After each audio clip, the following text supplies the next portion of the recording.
Sorry, Richard Kelly.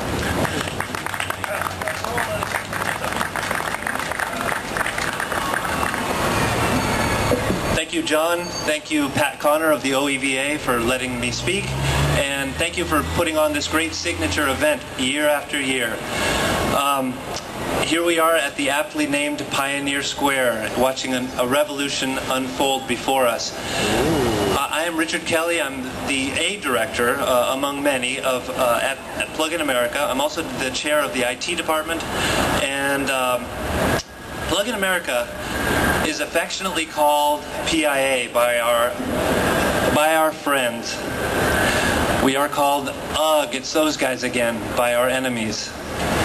I definitely come from a different background than the two speakers before me.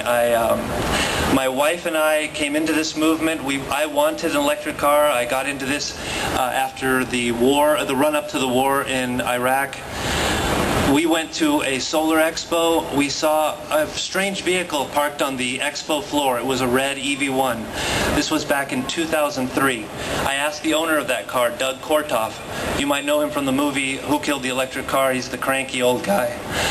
And I asked him about the car. He told me, you really can't get this one, but you might be able to get a new car, maybe the Tango. He told me about that car. I got into this and I started reading about it. I remember clearly reading an article. It was translated from a German magazine, Spiegel, and it was about John Wayland and a group of crazy guys driving dragsters, and they were all electric. And I got this feeling, that must be what it would be like to shrink myself down into an RC car and just press the go button and go. That sense of fun has never left me throughout all this time. I was lucky to get hooked up. I talked to Doug and I asked him, how can I get more involved in all this? He hooked me up with Paul Scott. Paul told me there's 78 cars parked behind GM headquarters in Burbank, California.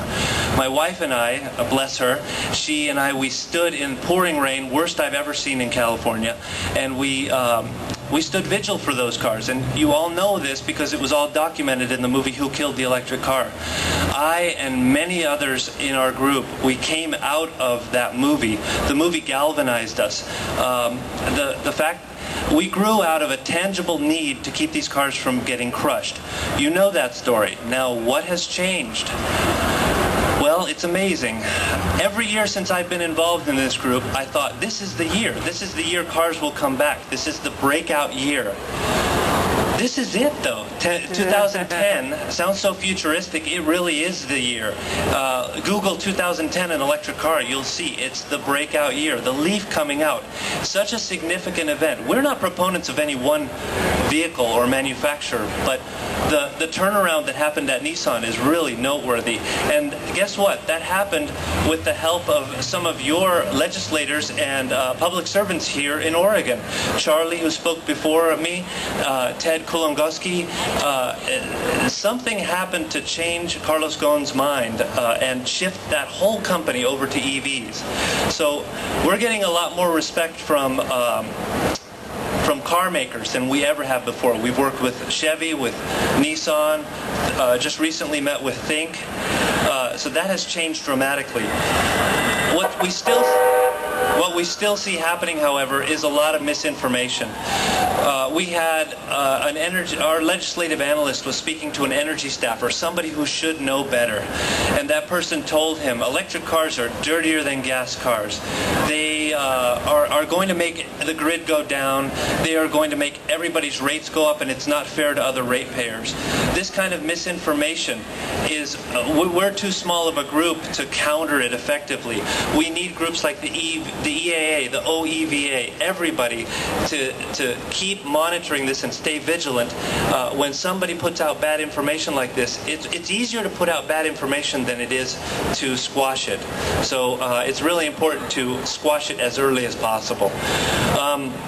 So we're not alone. This is an ecosystem, and we're just a part of it.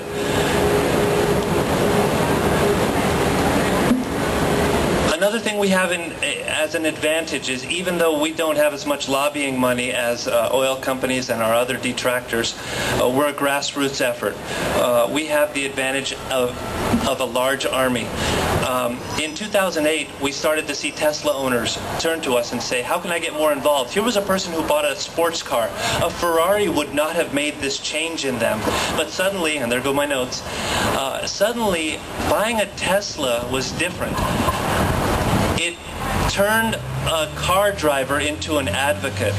We saw it again in 2009 and 2010 with BMW Mini E owners. We are going to see it in droves with the Nissan Leaf, and it's so exciting. We're going to see it with the Volt.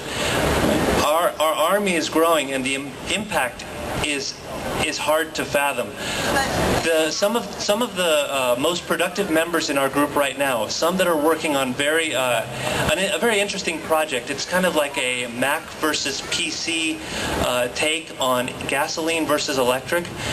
Those members didn't exist in our group over a year ago. So we're growing by leaps and bounds. So I just want to say, my wife and I, we're from California. We do a lot of these shows, and yet there's something about Portland that makes it special. It's obvious to us. It's obvious to everybody who works with you. You have an amazing partnership between corporation and drivers. In most places, we're fighting corporations. Here, it seems like everybody's getting along. So keep it up, and keep up the charge, Portland. And by the way, a little plug, we are selling a new guide over there. My wife is selling it, and we have some deals we can make with you. Brand new guide tells you what vehicles are coming, what some of the state incentives are, and we'd love to for you to come talk to us. Thank you very much. Yeah.